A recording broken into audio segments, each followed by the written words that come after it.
the most important thing is understanding who your customer is and where they are.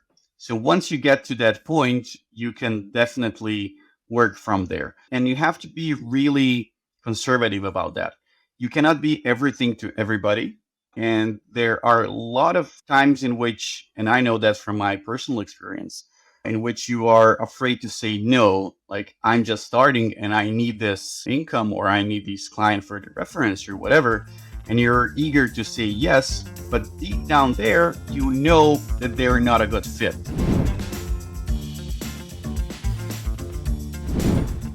I'm Eric Melcher, and if you want to know how some of the most innovative B2B marketers are scaling their business, then this is the show for you.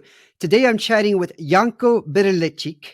Janko, for those who don't know you, can you tell us who you are and why should people listen to you?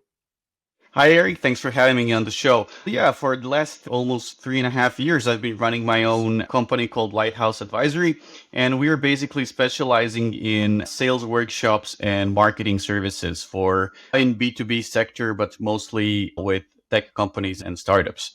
So a lot of things to discuss here. Okay, I was going to ask, what stage of a company do you mostly work with? Is it just pre-seed? No, it depends on the company, basically. What we are focusing on is on the companies that have made some sales. They are out of the phase in which only the founders are working and are covering all the bases.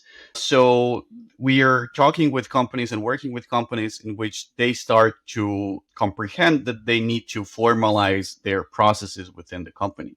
So they understand that the sales process is not, I'm grabbing this guy for the hand, I've talked to this guy on the street or that guy on the conference, that it has to be a process that has a beginning and an end, and that we follow up everything that's happening, that we have a clear picture. So it doesn't really relate to in which stage of financing they are per se, but we're somewhere between scrappy, bootstrapped phase and more 100 and plus people teams. Got you. Now, we all want more sales, those of us who are running businesses. So can you tell us, is there a magic pill that can increase your sales 10 times in 10 days, Janko? If there would be, I probably wouldn't be talking to you here today. But it's one of those snake oil people that are pushing that all around the internet and promising you whatever. What I would say is a magic pill is that you just have to keep on going. And that once you get some traction, the answer to that is that it's not going to magically increase 10x in 10 days, 20 days, or whatever, but you just have to keep doing what's working and then eliminating what's not working. And that's your magic pill if you're looking for one. Okay, for SaaS companies that you primarily work with, or the clients that you work with who they're trying to sell to, on average, how many decision makers are involved in the sales process, Janko? That really depends, but what we have seen in the last couple of years is that there are more and more people involved into the decision process. It started maybe 15, 20 years ago. You'd be talking to one guy and then or lady or whatever, and you get to a point in which, yeah, we have this good idea, we have this mutual understanding that this is a product that the company needs.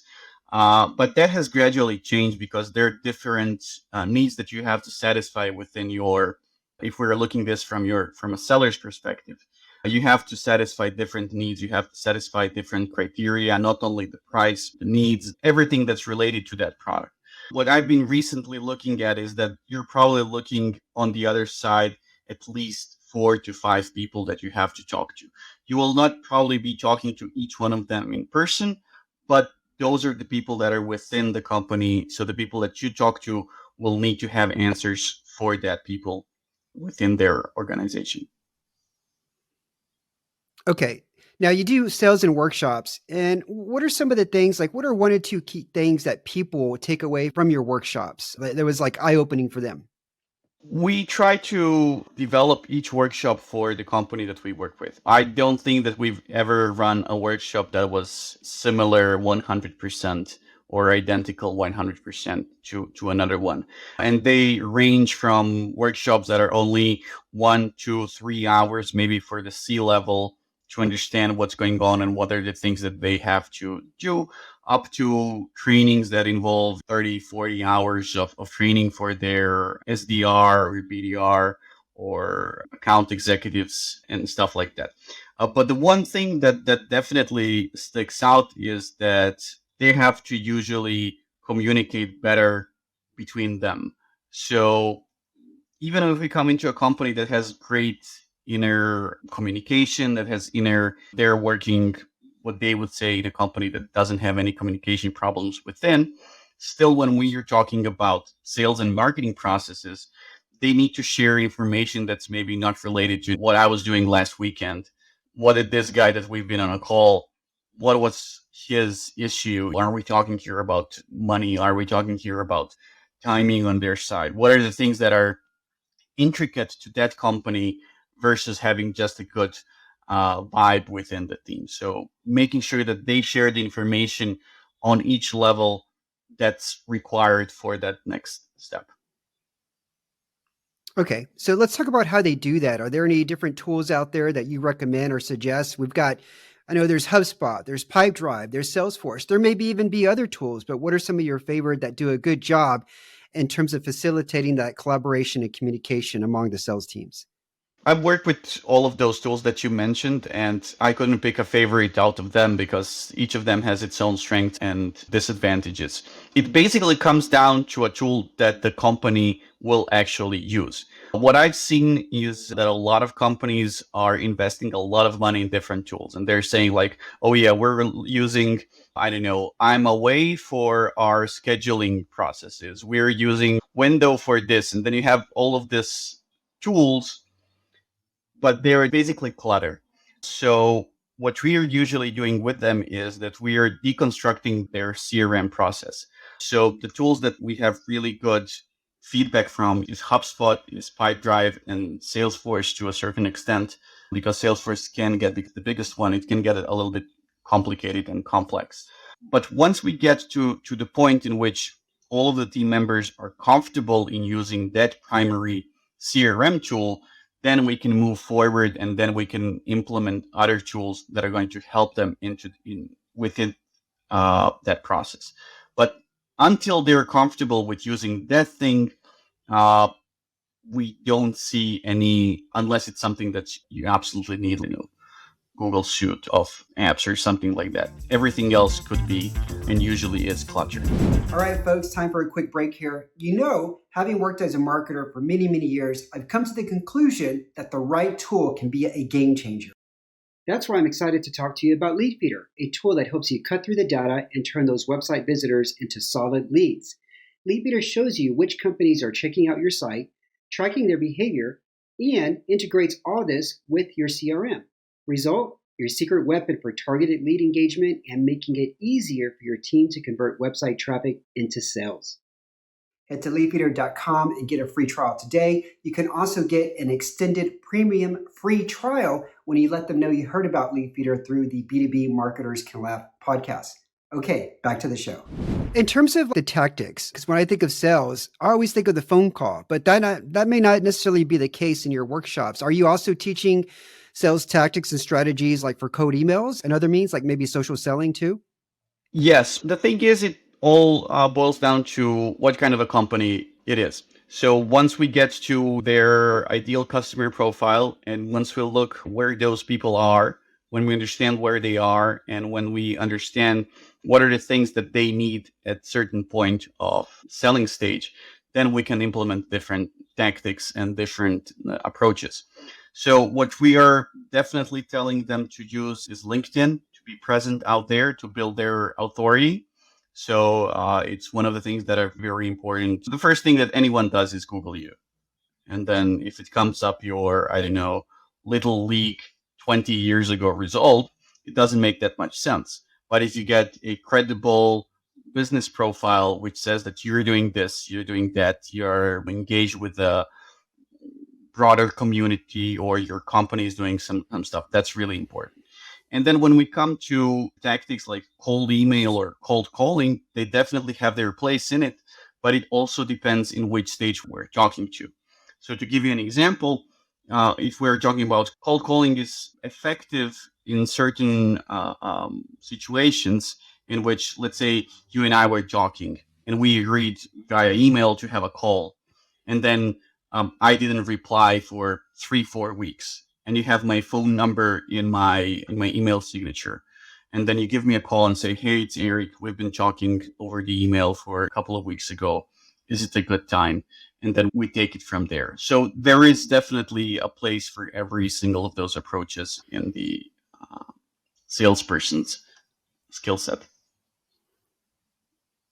All right. Give us a client use case, a company that you worked with and they just had great results from attending one of your workshops or consultations. Janko. Yeah, I recently finished a series of workshops with a startup that's based here in Zagreb. They are developing software and hardware for sports sciences. And what we did is basically reshape their approach. So what they started is they've been following all of the different advices that they can get online, which is not usually wrong or anything. There's nothing bad with it. It's just the thing of putting pieces of puzzle into a bigger picture. And then we put different team members into different roles. So to give you an example, their CEO is being a CEO. So he's talking about the business, but he's also talking about broader things that are happening within that industry. He's engaging with other leaders within that. But then they have a chief scientist position, which is, I would say, 80-20 on the science side. So he's a guy that talks only or mostly about science.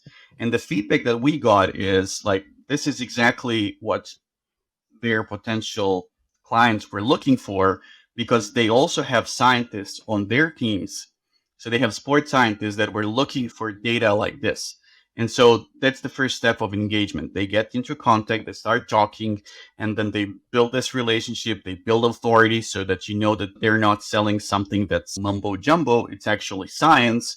And then they move them forward to sales team, which then closes the deal. I believe their closure percentages are way above average in the last couple of months.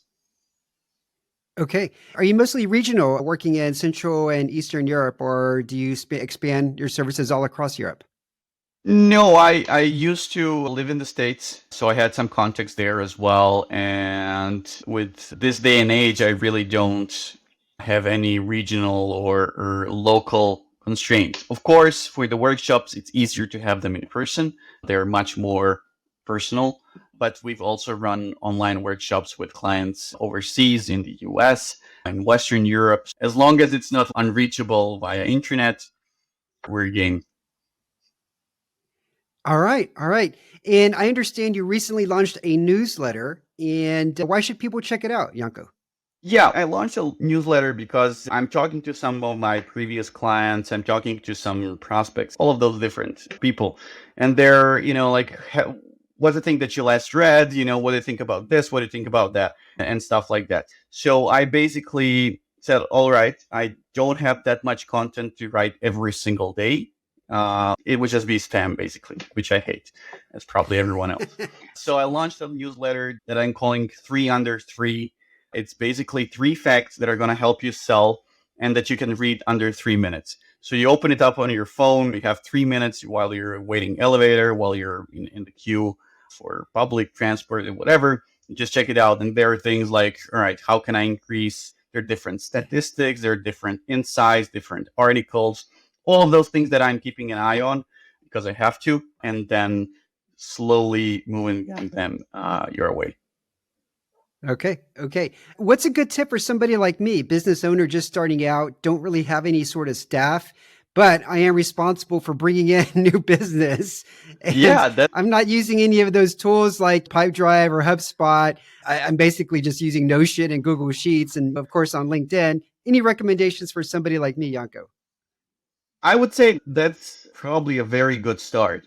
Because, as I said, people usually tend to expand their own work by implementing tools that they're playing around with, and they have a feeling that they're actually working. But what's happening in the end is you didn't do anything substantial by downloading the latest app for whatever. So what I think that the most important thing is understanding who your customer is and where they are. So once you get to that point, you can definitely work from there. And you have to be really conservative about that. You cannot be everything to everybody. And there are a lot of times in which, and I know that from my personal experience, in which you are afraid to say no, like I'm just starting and I need this income or I need this client for the reference or whatever. And you're eager to say yes, but deep down there, you know that they're not a good fit. And what's happening with that is that you're expanding your own resources, your time, your energy, your focus. And then deep down, you understand that's probably not a good idea. So I would say for the first beginning months or a year or whatever, is just getting down to the bottom of that. Who is your ideal customer? If they're hanging out, I don't know, on a baseball field or whatever, just go there, talk to them. And the most important thing out of all of that is being persistent. You have to set up goals and then saying, all right, I want to, I don't know, close X amount of clients in next X amount of time. And then if you do that, great. If you don't do that, then think back and look why that didn't happen. Okay. Good advice. All right. I've got some rapid fire questions for you. Are you ready, Janko? All right. Should. Okay. All right. First one. How do you think Reddit's IPO is going to go?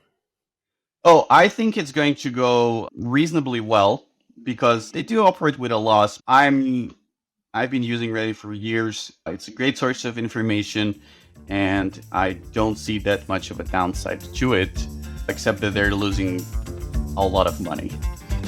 Hey there, hope you enjoyed this conversation with Janko from Lighthouse Advisory. I think he recommended a lot of great tips on how to improve the sales process.